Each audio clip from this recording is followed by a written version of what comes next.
मंगलमय वातावरण बनाना है ना, तो मिलकर के गाओ उस भजन को और प्रेरणा भी ग्रहण करना। क्या लिखी है कि भारत को भारत को भारत को स्वर्ग बनाओ, भारत की नारियों, भारत को स्वर्ग बनाओ, भारत की नारियों, भारत की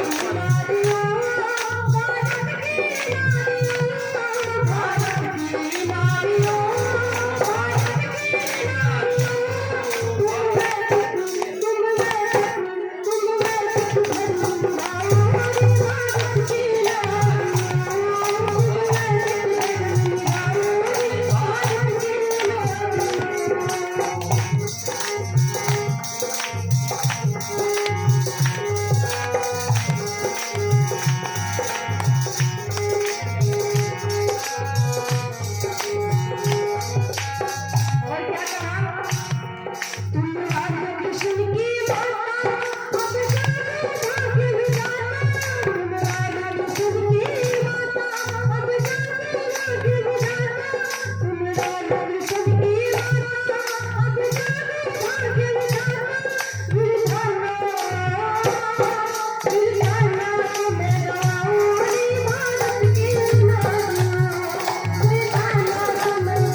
माता विद्यावती का हाथ था।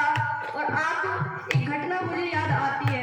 कहते हैं कि 12 वर्ष का बालक जिसकी माता जी उसका हाथ पकड़ करके छत के ऊपर ले जाती है।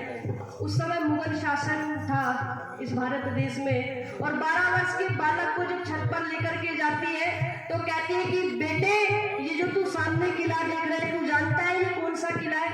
तब वो 12 वर्ष का बालक कहता है कि माँ ये तो तू मुझे रोज बताया करती है, बचपन से बताया करती है, ये तो सिंहगढ़ का किला है माता जी। तो कहने लगी वो माता जी हाँ बिल्कुल ठीक बताया बिल्कुल तूने, परंतु ये किला तो सिंहगढ़ का है, इसके ऊपर झंडा कौन सा लहरा रहा है? अब वो छोटा सा बालक कहता है कि माता जी इसके ऊपर तो हरे रंग का झंडा लहरा रहा है, चांद तारे का झंडा लहरा रहा है, और माँ इसके ऊपर तो इस्लामिक झंडा लहरा रहा है। कहने लगी माता जी कि बेटे अब रात्रिकालीन ये बेला है और मैं सोने के लिए जा रही हूँ, और मैं चाहती हूँ कि प्रातःकालीन बेला में जब मैं उठूँ ना तो इस किले के ऊपर मैं भगवे रंग का झंडा देखना चाहती हूँ, क्या तू दिखा पाएगा? अब वो बालक कहने लगा कि वाह कैसी बात कर दी माँ, इसी दिन के लिए तो तूने मुझे पैदा किया था। और एक बात कहता है कि माँ मैं साहसी बालक हूँ, तूने मुझे दूध पिला करके निर्माण किया है, लोरिया सुना करके गोद में निर्माण किया, और माँ गुरुकुल में भेज करके भी निर्माण किया है। आज के दिन के लिए तो तूने मुझे पैदा किया माँ, ऐसा प्रश्न क्यों पूछती है माँ? तो माँ होती है निर्माण करने वाली। तो माँ कहती है कि बेटे वैसे तो तू मेरा बहादुर बेटा है, परंतु शायद तेरी तकदीर में होगा ना तो शायद तू सुबह तक ये झंडा लहरा दे। जब ये वाक्य सुना तो उस छोटे से 12 वर्ष के बालक की आंखों में खून उतर आया, रोते खड़े हो गए और गरज करके कहने लगा अरे ओ माँ क्या कायरतापूर्ण करती है, क्या बुजदिली की बात करती है माँ। मेरे शब्दकोश में ये तकदीर नाम का शब्द बोलो नहीं है। और एक बात कहता है, बात क्या कहता है कि रख लूंगा दुश्मन को मैं शमशीर के आगे, रख लूंगा दुश्मन को मैं शमशीर के आगे, रख दूंगा सीना दिल व जिगर चीर के आगे। दुनिया झुकती है ना तकदीर के आगे, और तकदीर भी झुक जाएगी मेरी इस तीर के आगे, मेरी इस तीर के आगे। ये 12 वर्ष का साहसी बालक, बता तू कौन हो? ये बड़ा होकर के बनता है छत्रपति शिवाजी। और जो निर्माण कर रही थी उस माता का नाम क्या था? माता जीजाबाई। ये निर्माण करने वाली भी माता हुआ करती थी, लेकिन माताएं आज अपने गौरव को भुला करके बैठी है। तो आज अगली पंक्तियां समर्पित क्या लिखा?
रानी लक्ष्मीबाई और सुभद्रा कुमारी चौहान जो कवित्री हुई है बड़ी उच्च कोटि की, उन्होंने पंक्तियां लिखी हैं। बुंदेलो हर बोलो के मुख हमने सुनी कहानी थी, और खूब लड़ी मर्दानी में तो झांसी वाली रानी थी। हम अपने इतिहास के पन्नों को पलट कर नहीं देखते, यदि पलट करके देखें तो अनेक प्रकार की वीरांगनाओं ने इस भारत भूमि को आजाद करने में अपने प्राणों की आहुति दी। उनमें से कुछ का नाम है, इसमें क्या लिखा? झांसी की रानी तुम हो, पन्ना से भाई तुम हो, झांसी की रानी तुम हो, पन्ना से भाई तुम हो, झांसी की रानी तुम हो, पन्ना से भाई तुम हो। तुम किरण मई, तुम किरण मई बन जाओ भारत की रानी, तुम किरण मई बन जाओ भारत की रानी।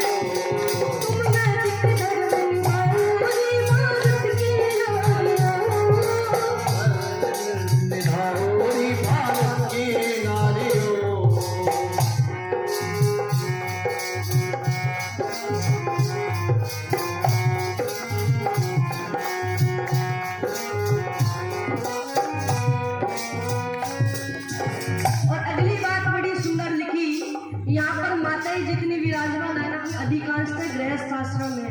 और गृहस्थ आश्रम में कहते हैं कि माता पिता की सेवा करने से 4 चीजों की प्राप्ति होती है, आयु, विद्या, यश और बल। इन चारों चीजों की यदि प्राप्ति करनी है तो अपने बुजुर्गों की सेवा कीजिए। इसलिए अगला निवेदन किया।